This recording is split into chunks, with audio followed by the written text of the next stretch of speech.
Please excuse my outfit. I went for a run, I forgot to get changed. Um, yes, normally make a little bit more effort. Time ran away with us today. There you go, that's what happens. And of course I start talking and the dog thinks I'm talking to her every single time. So today I'm talking to my friend Ben Challen, who does a lot of work with Jealous Gallery and is printmaker, and yeah, he's been doing some posters for the NHS and some really cool colouring sheets. So I wanted to talk to him about what he's been up to and how it's all going. Yeah, so I am going to wait for him to join the chat and then we'll get started. Hello. I don't know how to do this. What does that mean? Smiley face and a 1. Oh, here we go. I'll see how that goes. Still learning the form. Here you go. Hello. Hey, I figured it out. How are you doing? I'm good. How are you? I'm all right. I'm now I've hunkered myself down on the first floor of Jealous, which is hilarious. I've just made a a weird sort of foam bunker in the middle of nowhere, just to get some peace, just to talk, I guess, because yeah, it's busy here.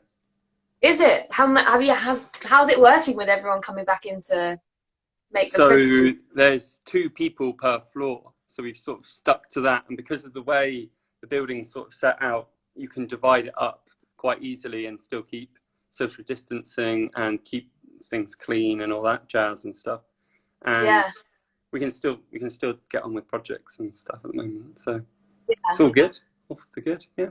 Must be strange. Must be very strange, though. It's super. The thing is I've been back technically for about a month now, just printing away and stuff. So every time a new set of people come in, it becomes a bit sort of strange because you're a new way of living, I guess, a new way of sort of thinking and yeah, just to allow yourself to still get on with work without freaking out and be like, Jesus, social distancing is everywhere. Yeah, that's fair. Yeah. So I was going to ask you. I've been good. Yeah, just trying to crack on.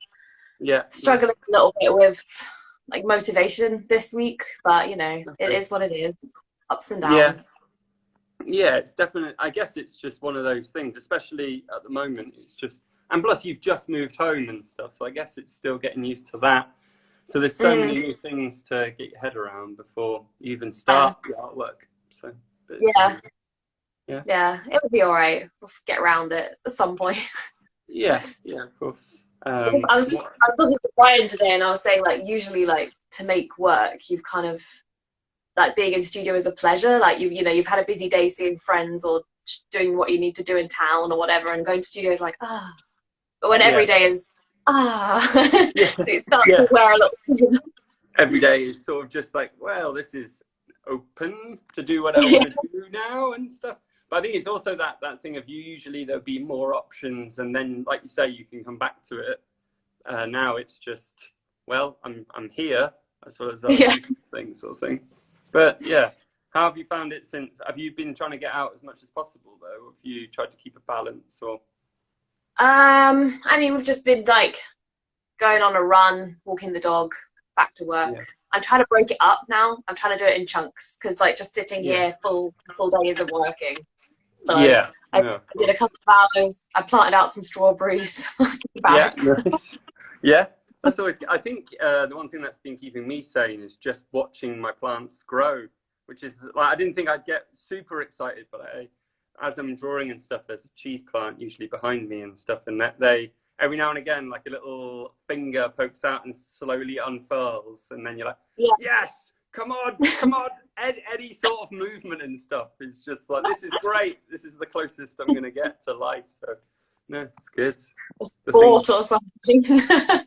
Yeah, I think you just start to appreciate the very, very small things, and you're like, okay, this is good. This is life now.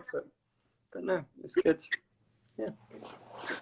So I was going to rewind a little bit and ask you a little bit about how you got into printmaking and making art in general, what your kind of path was. Okay, so I So I come from Plymouth. So I was in Plymouth at the time. I did a degree in civil engineering there.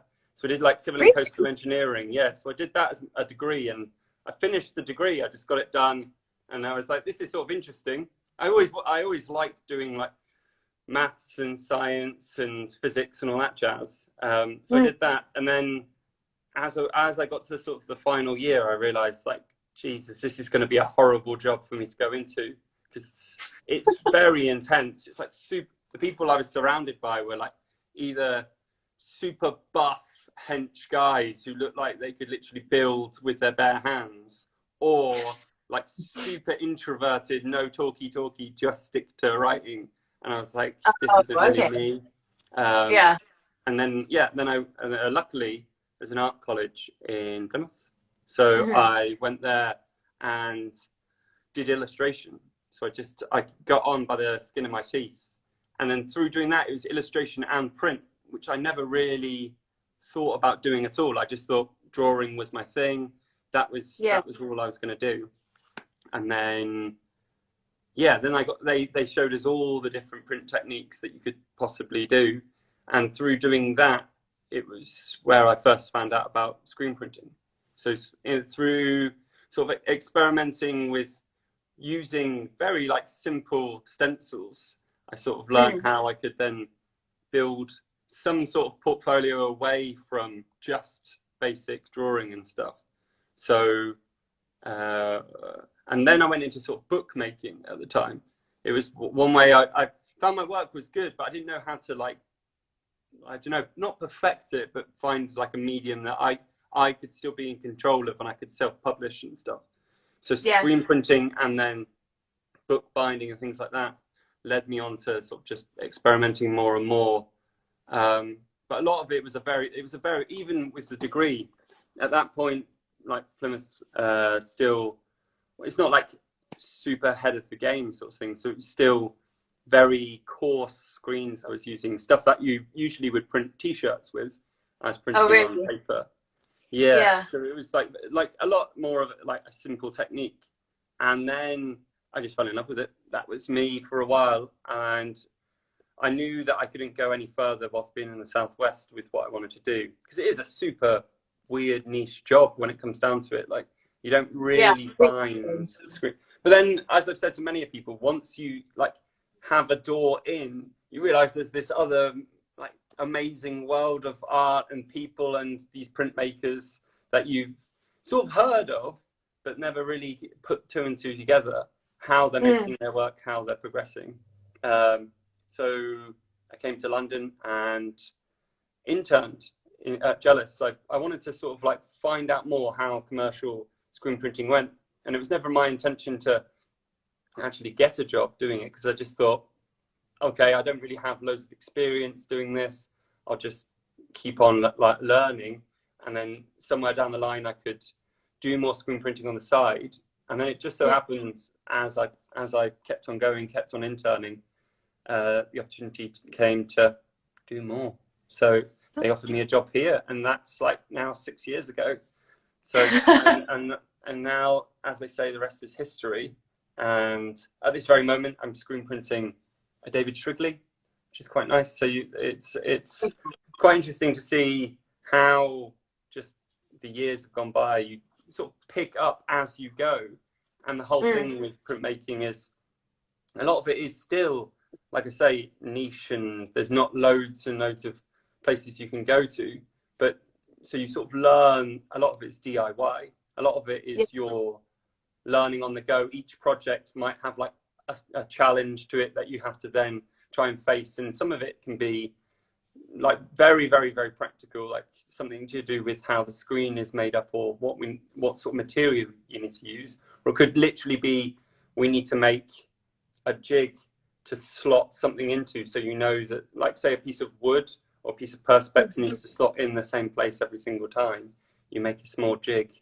That could just be a piece of wood that you find anywhere, sort of thing. So it's those sort of things, being on your toes and sort of making it up as you go along, if I'm being honest. Yeah. I like that. I feel like that's sort of the case for like a lot of people, a lot of mediums. You learn the basics at art college, but you don't get like like specific lectures on like how best to use your materials, or like how they can challenge you, or any of those sort of things. Like a lot of it is like just trying out different stuff and like seeing what works. Yeah, absolutely. I think that's sort of because we're making other people's work, you can do your own practice and you know what works for you.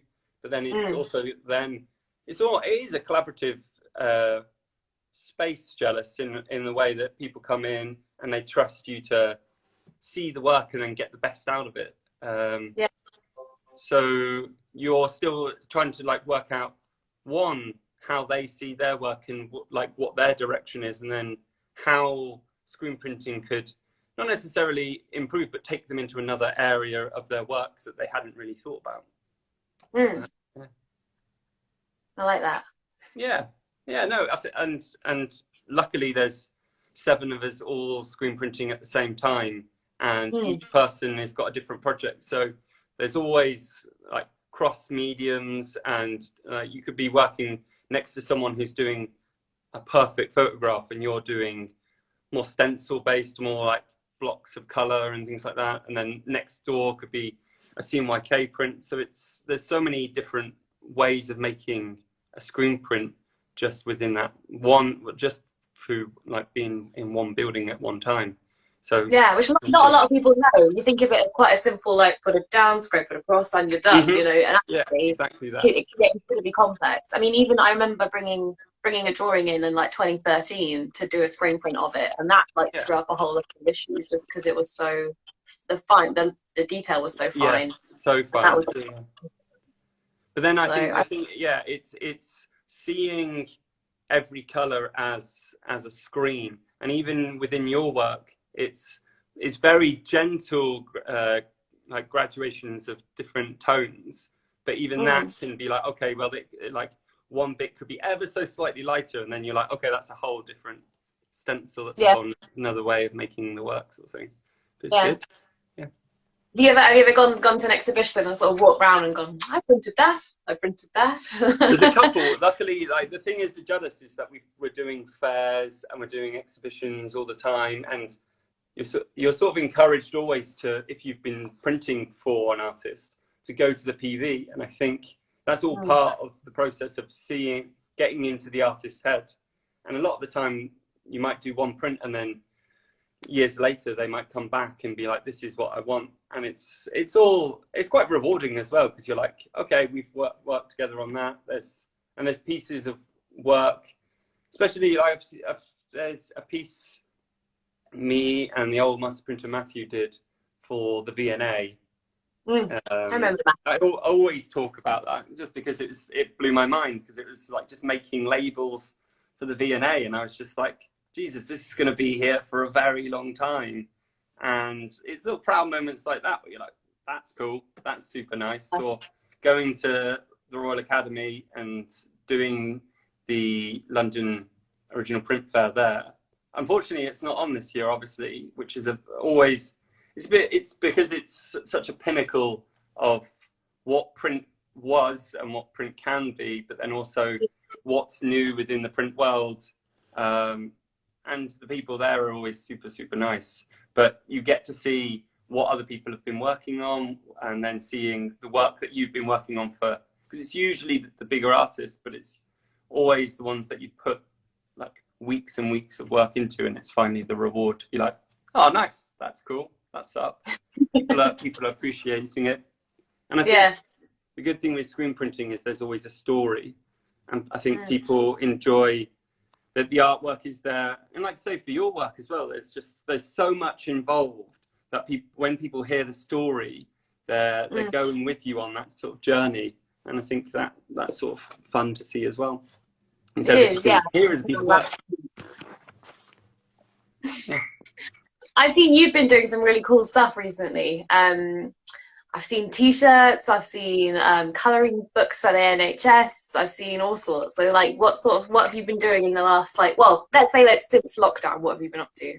Since lockdown, it's been, so luckily last year, I was approached by the actress Emilia Clarke to do the Game of Thrones lady, to work on illustrations for her charity. and so she had brain aneurysm, and so she set up this charity. She is obviously the main lady of it, but there's her mum runs it, as well as a massive team of people across the globe. Really, it's bonkers. But they said to me, can you do some illustrations for a couple of bits now? But then when all this kicked off, and they started to realize that, like, not only are people dealing with brain aneurysms and like issues and having to stay in hospitals, obviously this horrible virus is going around. So the t-shirt I made recently, which is in a collaboration with a guy called Gomi, he writes poems and then I do the illustrations to sort of go with it. It's a super quick turnaround. They told me literally the week before we locked down, okay, we want to make this t-shirt, but we have to get it done in like a few days. So it was just knuckling down, getting that done just so it can get printed and sent out. And now it's sold loads. It's bloody brilliant, and it's lovely to be part of that thing. It's a nice opportunity. And the whole thing with everything I've been doing in lockdown is there's always something connected back to what people want, and therefore Adam, who you already talked to actually, which was a lovely talk, he asked me, he has a good affiliation with UCLH, and yeah, so, I showed once that he was part of as well. So it was him saying, like, would you like to create these colouring books, colouring pages? And I was like, yeah, of course. There was it just made sense to sort of, and it opened my eyes more to like the fact that there's all these people within NHS and carers and things like that obviously needed a break away, and we take it for granted that we can just sort of do artwork and draw and that will keep us amused. But for these people where it's like, what can I do? Colouring was like a massive thing. And then from that, it was sort of a crazy thing where I just said to people, like, if you want one, I'll just email you them over. So I've been having people email me saying, hey, like, could I do one? And it was just a beautiful thing from like one drawing. You just bring all this sort of joy and people putting up in their windows and things like that. Forwarded out from there, it's like fans out into this thing. And to me, like, you're seeing them in windows all over the place. Exactly that. And I find that this is, even though this is like one of the most horrific things we're ever going to live through, I think it's also a great time for hope and instilling hope. And I think that's where artwork will always help. And that's that was sort of what I've learned through this whole isolation period. It's just being like, okay, well, and coming back to Jealous and seeing the amount of artwork that people are still buying, and the reasoning is just mainly because they're sitting in their homes and they're wanting to see beautiful imagery. They want some sort of hope, and I think that art can give that to people very quickly. But then also colouring pages wise, it's nice that they can make their own, feeling like part of it, and to feel like they've got a sort of like purpose in like outside of there being this horrible thing that they have to deal with in the daytime. But yeah, I find it kind of interesting. I don't know what I was watching the other day, but it was talking about how, like, in films, and it's always when these sorts of things happen, it's always like society breaks down instantly, instantly. Raiding the shops, and then what really happened here is people bought a lot of toilet roll and then it all kind of calmed down again. I think that's kind of reassuring. I think that there's been all these sort of like moments within that one, like, never be forgotten. But the toilet roll pasta gate was like a personal mad point where you're like, Christ, this is an unusual thing to see. And like you say, you only see it in films. And there was still like parts of me where I was like trying to watch certain films where I was like, what did they do in the film? And in the back of my head sometimes I can still hear myself shouting at the TV, like, don't go there, what are you doing there, get out of the shop, stop buying that, like, run away. And it's like, okay, maybe it's like, it's so easy to say it, but then when you're in like, oh, but I do need to eat and shop and like live my life and stuff. I remember getting very angry because they'd completely run out of like normal flour, and everyone Yeah. had started buying the gluten-free flour, which is Yeah. the only stuff I can cook with. Hmm. But if you bake cakes with gluten-free flour, if you just do it straight like it's normal flour, you get very dry cakes. So I remember You just do being in the get army, like, yeah. I'm really I'm in the dry exact cakes. same. Yeah, yeah. I'm in the exact same place as you. That like gluten-free flour is just.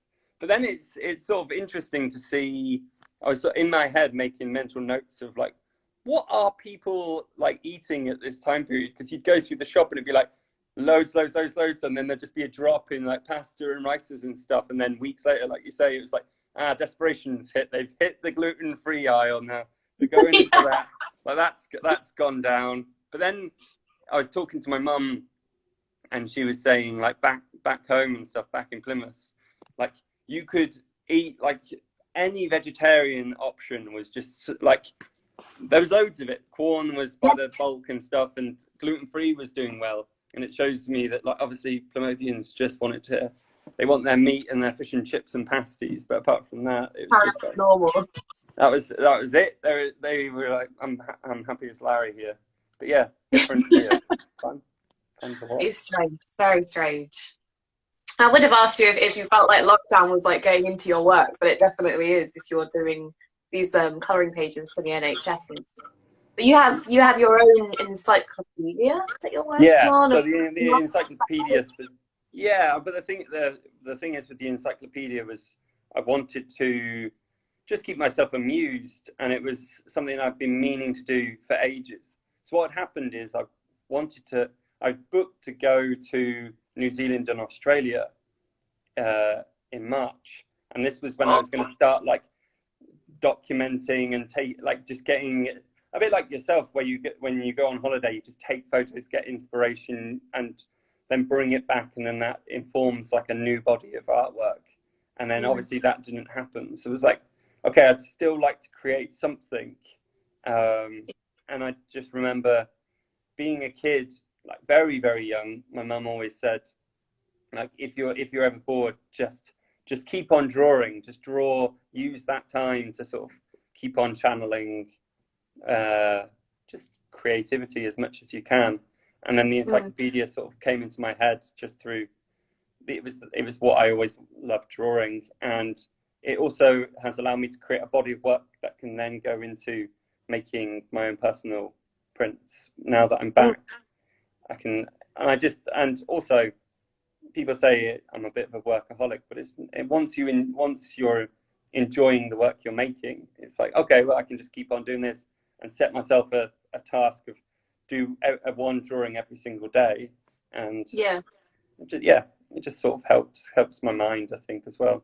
And to connect back with nature and being outside and stuff. So it made sense in my head. Is it a full encyclopedia, or is it specific? But do you know what? I started just being like, I'll just draw any animal that I want, and then I started asking people like, "What's your favorite animal?" Like a little boy or something, just being like, "What's your favorite animal? What's your favorite number?" And then it was just draw whatever. And I think it will take me like a while. I don't intend to sort of stop drawing and getting this together for the next sort of 10 years. I think just keep on drawing, keep on making. And I think now I'm getting to a point where I think I'll probably just stick to doing mammals for a while and just focus. I've just been like looking through how other encyclopedias have been set out, and but then I became very interested in, as I was drawing, I didn't want to just draw and then do nothing. I wanted to draw, and then I spent a good hour or two just reading about every single animal I'd drawn that day, sort of thing. So it was That's just what I like, was wondering. I was wondering if it had that like academic, if that was like inescapable. If you were looking at the animals so long, it suddenly became like you need to know all about it as well.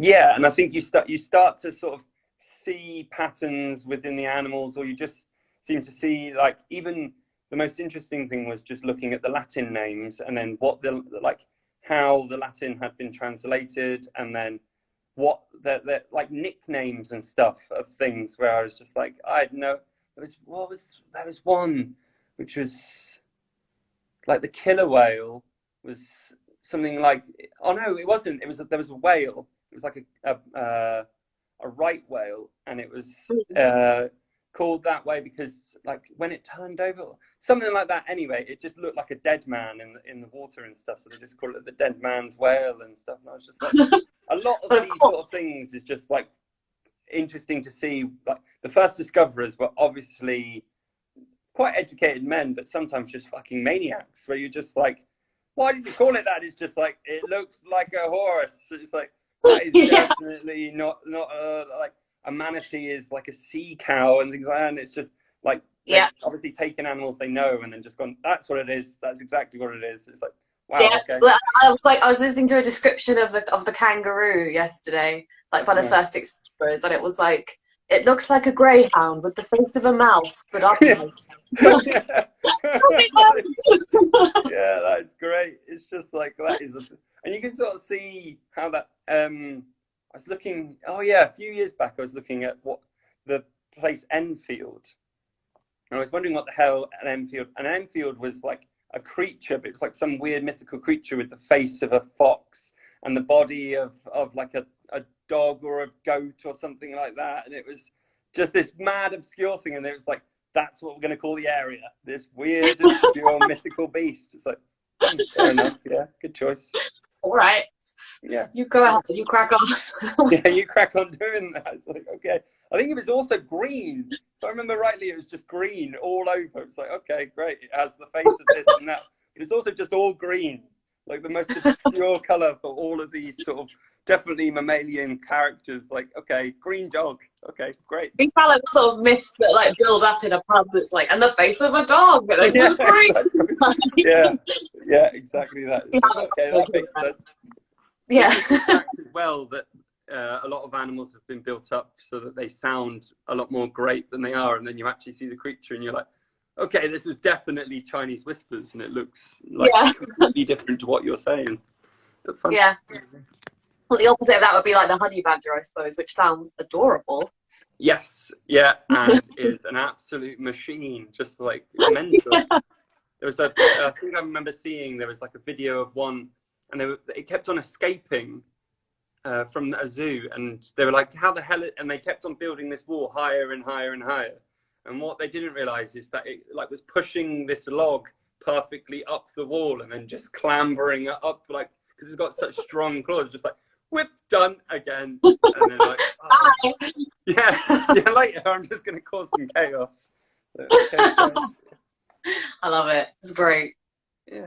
And what are you missing in lockdown? Do you normally make it to lots of private views and stuff, or are you like the private views? And I think I'm quite a social character, so I like having that camaraderie and sort of having people around. Even just being in the studio, it's like there's less of us, but there's like no artists coming in and out. And I think, and also the gallery's closed, so it's that thing of people usually, you have like 20 people a day sort of coming up, meeting new people, chatting to them about what's going on, and then outside of work, like say private views, or even just going to the pub and sort of mulling things over and having that time. I think that's something.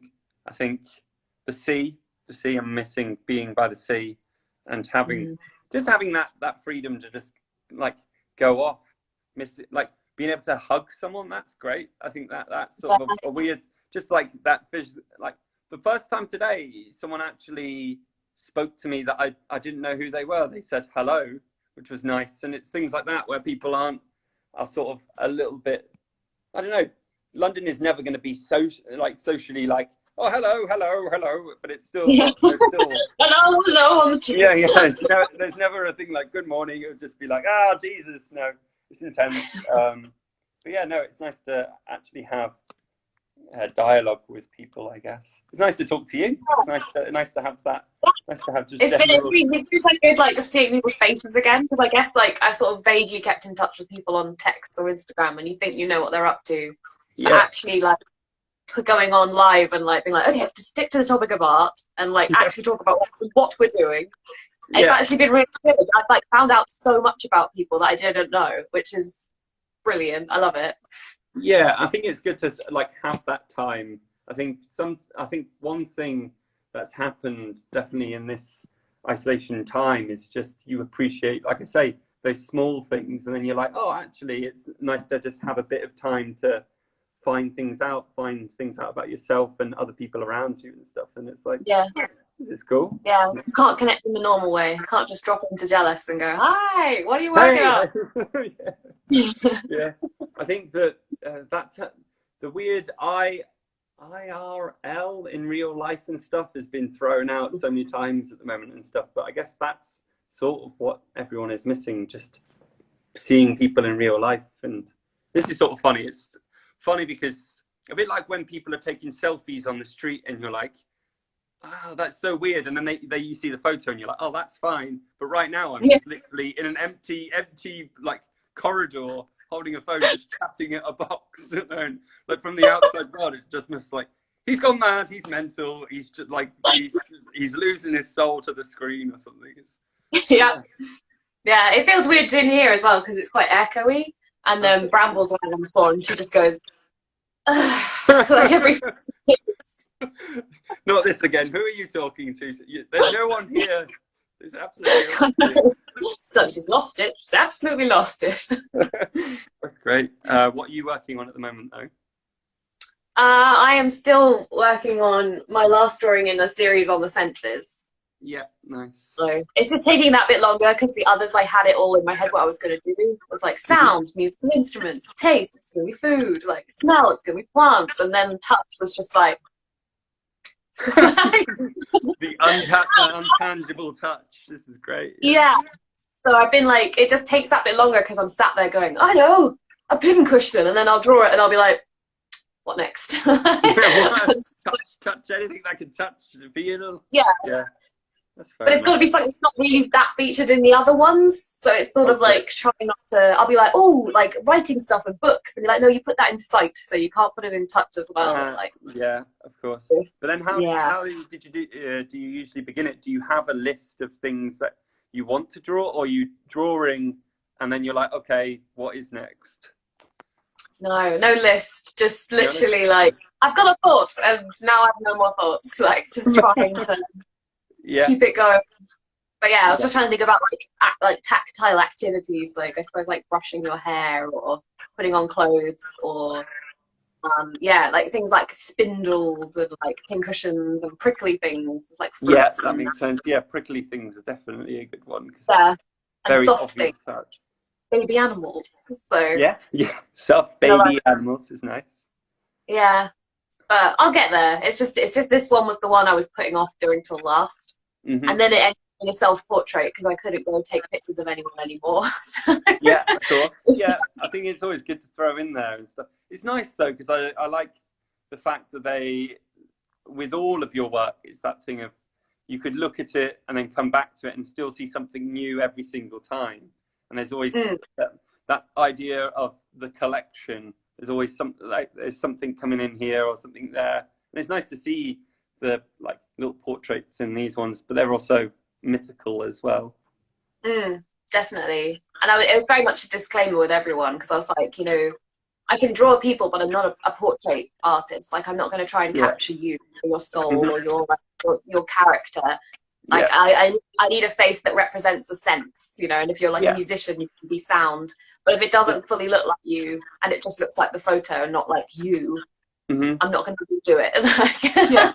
You can, I'm going to keep going, you know? Yeah, I think that's a good, the thing is that it's always that starting point. And then obviously, because your work is not like a picture of them in the exact like pose and the exact position they're in the room that they're in and stuff, you've still got like that artistic license without sounding too cliche to just make it what you need to make it, sort of thing. So that's cool. That's cool. Yeah, nice. Yeah, see, the thing is that people like me drawing people is always, I think the problem I always have is that the lines I draw are like too forced sometimes, and I can see why people are always like, oh yeah, old people are nice to draw because they just have loads of lines to go off and stuff. But I always seem to make them like look too alien or too like weirdly melty. Like I'll give them like a massive cheek and it'll just be like, oh, okay, yeah, that's just insulting now. This is getting too much and stuff. It's like, this is not nice. Like, That doesn't mean you shouldn't draw people. It just means maybe not commissions. not commissions, and definitely like, you know, like in Titanic and stuff, like draw me like your French girls and stuff. Just be like, okay, maybe not. No, this is fine. This isn't working for me. Maybe that's what he did secretly. Just pushed like, oh, can I go on that door with you? No, you drew me like shit. Fuck off. How can you think I look like that? Yeah, what is this? This is, you drew that jewel really well, but the rest of my face was awful in this. Yeah, that's how you really see me. Yeah, that's the thing you always worry about, isn't it? That someone's going to take it personally, rather than just like, that's just how it came out. It is that. I think I remember once someone saying, can you draw, oh, this was it, draw a picture of my daughter. So like drawing females, there has to be like a femininity there. But two, then drawing a female child was just like, there's like, almost just like the most innocence you possibly can. It was like, okay, this isn't going to go well. This is going to look all sorts of splodge. But yeah, it's the softness of like like trying to draw a child's skin, I think. Yeah. Because like you can usually like what you're trying to do in a portrait is get the skull underneath the skin showing through in some way because that's their head shape and where the light is, like your eye socket or whatever, you know, on your jaw.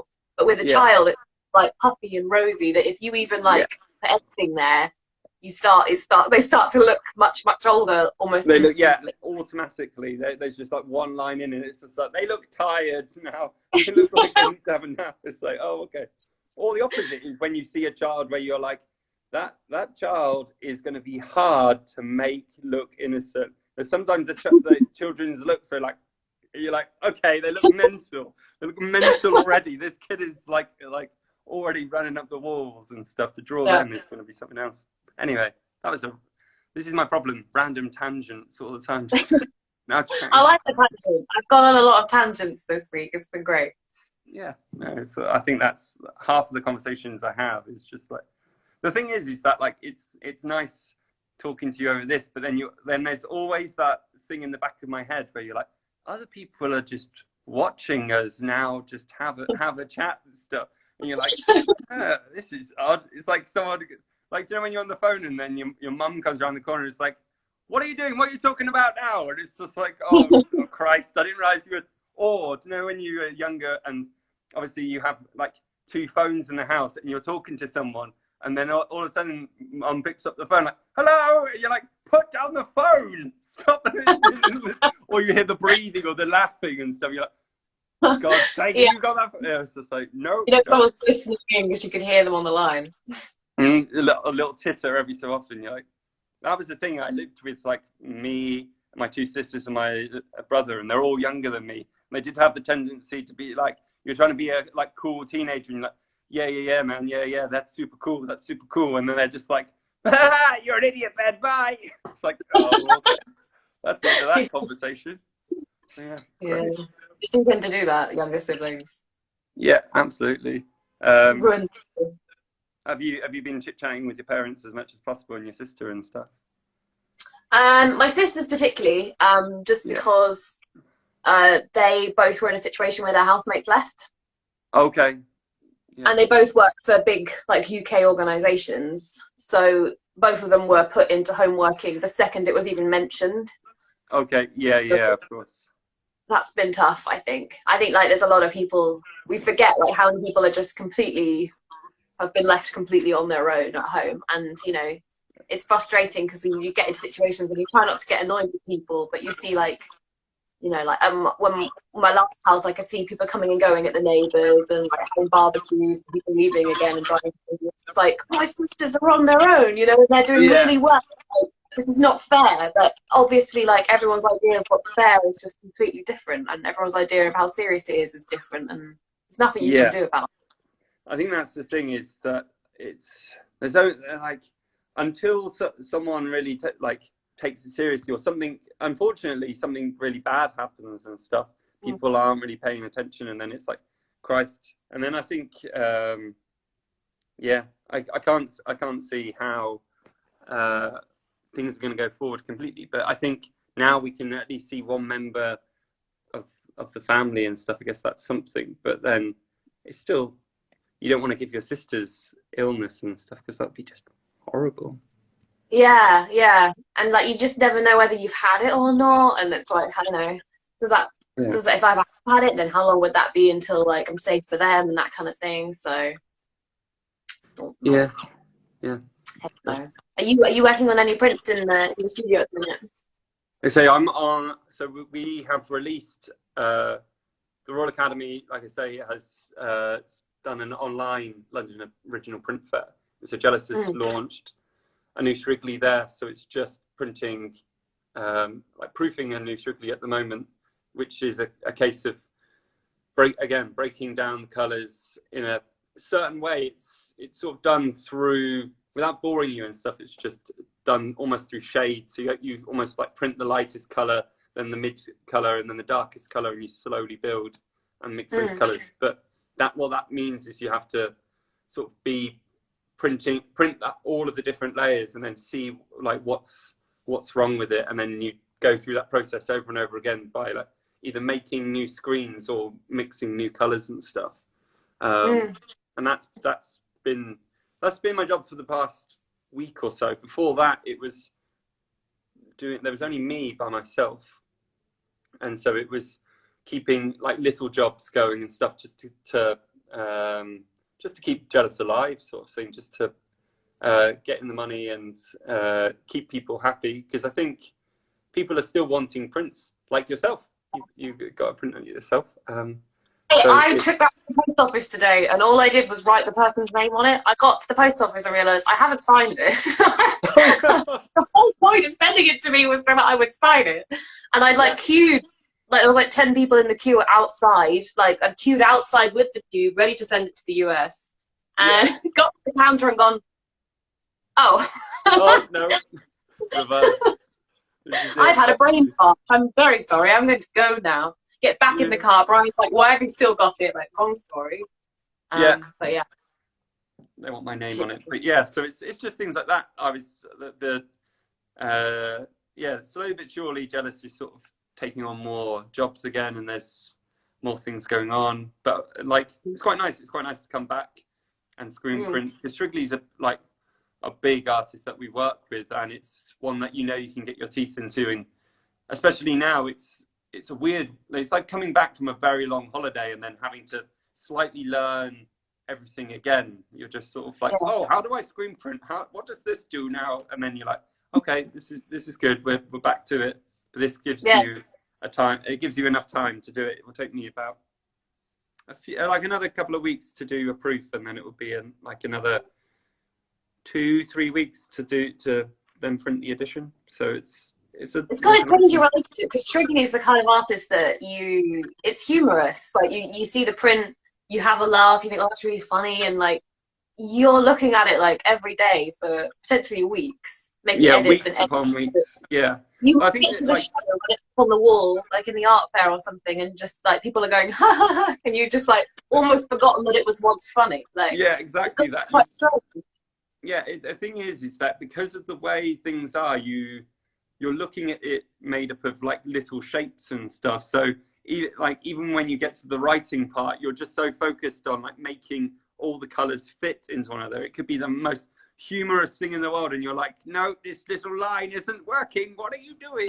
Like, this isn't funny anymore. But then, like everything like that, you like have some time away from it, and usually it takes like a couple of weeks till it's then seen at the fair anyway. So by that point you're like, oh, okay, this is great, this is really fun, and you're like in love with it again. Whereas sometimes when you're in the middle of it, you're waking up in the middle of the night in a cold sweat, like, Shrigley, you bastard. Not you again, no more humour, you're not funny. And then you're like, oh, actually no, you're fine, you're good, you're fine. But yeah, funny, fun way of seeing his work at times and stuff, because it is very also very immediate. The way he's working is that he does it and he's got to a point in his career where he can just very quickly get an idea out there, put it online, and it's there. But quick scoring, and it's a paintbrush and his handwriting, and you're doing the absolute opposite of that and labouring over it for weeks, trying to get it looking as intuitive as it was when it was Exactly first put that. on, which is mad. It is, yeah. Even like you're looking. There's a couple of times where you can see he's just done something so quick that a little splatters come, like just flown in, and you're like, oh, okay, that splat has to be printed now. Like if whatever he gives you, you're not going to be like, no. I'll change that. I don't want to do that. It's like everything that you see has to then be made. And you're like, okay, this is mad. Or like one brush stroke, and at the moment I'm having problems with like there's very, very like light brush strokes from obviously like a little bit of the paintbrush is sort of flailed away and left this very slight, very like so delicate line. And you're like, okay, that line has to be printed, but how the hell are you going to get that? Like, I don't know. It's just so light, like almost invisible. But you'd be like, every time you'd see it, you'd be like, I hate you, but I need you there. I need you to exist. Someone will be sitting with it in their house one day and just be looking at it and going, wow, how did they even get that line in there? Like, it's a print. Like, it's not. Like, they'll be marveling at it. Hopefully, at least if only one person does it, then I'd be happy. At least there's maybe just be when me. the world reopens, I'll come and look at it. Yeah, and then just go, look at that line. Who cares about everything else? The line is. That's so great. Well, I hope you best of luck with the line. Thank you very much. Thank you very much. I love seeing everything you're working on Instagram. I think it's amazing, and I love that you're doing these pages for the NHS workers as well. I think that's just fantastic. Yeah, and I think Adam's talking about he's going to make a full colouring book, which will be available to people and stuff. So like all of it's just going towards helping the NHS and just giving them time to enjoy themselves. And I think a lot of it is going towards like just feeding them as well, keeping them safe and happy, and going like to their families. And it's bloody mad out there. But if we can make some nice imagery along the way, then I think it's all good. That's the main thing. Yeah, nice. Right, I'm gonna crack on with more Shrigley then. Good luck. Thank you very much, and it's been lovely speaking to you. You too. Thank you so much. No, give my love to Brian as well. And I will. Oh, you said to say hi. I say hi. I say hi. I'll tell him. Take care. Okay, so Olivia, bye. Bye.